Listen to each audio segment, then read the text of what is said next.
हसीना वाजिद के इक़्तिदार के खात्मे के बाद बांग्लादेश में पहले आम इंतखाबात का दंगल सज गया। पोलिंग का अमल जारी, वोटर्स पुरजोश, पोलिंग स्टेशन के बाहर लंबी कतारें, नौजवान बड़ी तादाद में वोट डालने के लिए पोलिंग स्टेशन के बाहर मौजूद।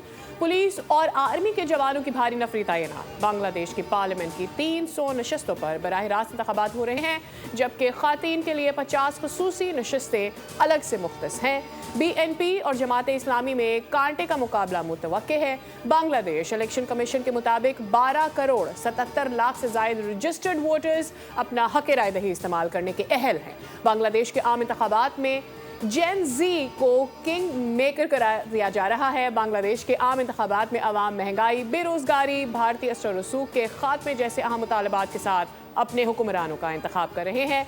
पोलिंग पाकिस्तानी वक्त के मुताबिक दोपहर 3:30 बजे तक जारी रहेगी।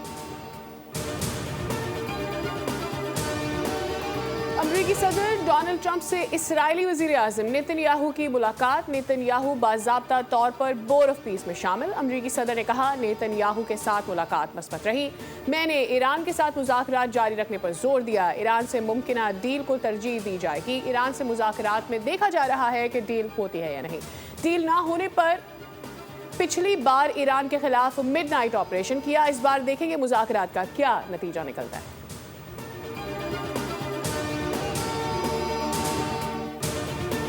बलोच कॉलोनी पुल के करीब रिहायशी इमारत में लगी आग पर काबू पा लिया गया। बेसमेंट में लगने वाली आग के बाइस धुआं इमारत में भर गया था। रेस्क्यू टीम ने 100 से ज़ायद अफराद को इमारत से बाहिफाजत बाहर निकाला। इब्तदाई तफ्तीश के मुताबिक आग बेसमेंट में खड़ी गाड़ी में लगी।